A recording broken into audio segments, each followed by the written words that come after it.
So, hello everyone. You are watching Erodo's Finest Solution by Vishal Zindal at my channel ससुरा physics.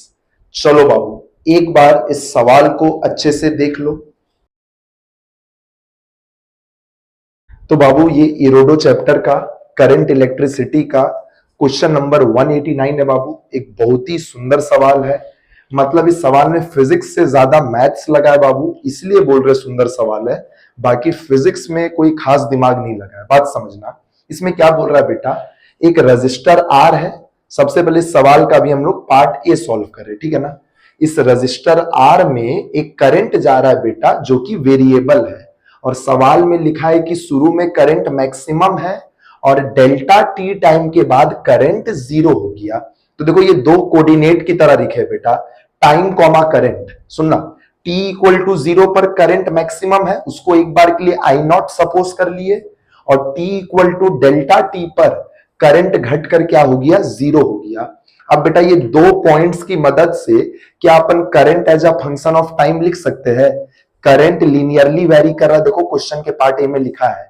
मतलब current as a time of function, जो कि एक straight line का function होगा। बताओ दो पॉइंट की मदद से स्ट्रेट लाइन का इक्वेशन कैसे लिखते हैं। देखो I minus I not is equal to, slope लिख लेगा y2 minus y1 by x2 minus x1 करके करके देख लो, यही आंसर आएगा। Into T minus zero, solve कर लो, देख लो करंट का फंक्शन आ गया। Current as a function of time आ गया बेटा। ये आई नॉट और डेल्टा टी ये सब तो कांस्टेंट है। बस अब एक दिक्कत है बेटा कि हमको इस आई नॉट का वैल्यू नहीं पता है, मैक्सिमम करंट का वैल्यू।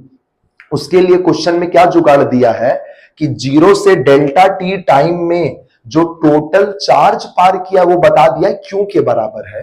तो एक बार अब इस एक्सप्रेशन में आई को लिखो D Q by D T, और अब इससे डी टी को उधर भेजो, देख लो, और इंटीग्रेट करो तो इस एक्सप्रेशन को। टाइम का लिमिट जीरो से डेल्टा टी पुट करना, डी क्यू का लिमिट जीरो से क्यू पुट करना। बाबू दो लाइन का इंटीग्रेशन करके देखना, इंटीग्रेशन हम करके दिखा दे। देखो तो सुनो तो मेरा बात, आई नॉट डी टी का इंटीग्रेशन क्या होगा, I not T minus I not by delta T तो बाहर रहेगा, कांस्टेंट है। टी का इंटीग्रेशन क्या होगा, टी स्क्वायर बाई टू, और फिर डेल्टा टी का लिमिट पुट कर लेना। एक लाइन सॉल्व करके देखना बाबू, आई नॉट का वैल्यू आ जाएगा two q by delta t. बस आई नॉट का वैल्यू आया तो करंट का एकदम एक्सप्रेशन अब आ गया, सब कुछ अब नोन है। और अब बताओ बेटा हीट का आंसर क्या होगा। रजिस्टर में करंट वेरिएबल है तो इंटीग्रल आई स्क्वायर आर डी टी, याद है ना, ये सब क्लास में सीखा हुआ है।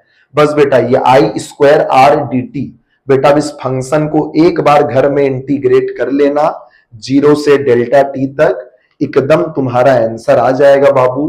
फिजिक्स का सारा बात बता दिए, दो लाइन अब इंटीग्रेट करना मैथ्स का काम है बेटा, जो कि तुमको ईमानदारी से करना चाहिए, ठीक है ना। तो एक अच्छा सवाल है बाबू, एक अच्छा समझने वाला सवाल है हीट का, इरोडो का क्वेश्चन नंबर 189, ठीक है ना। चलो बाबू tata bye bye, best of luck.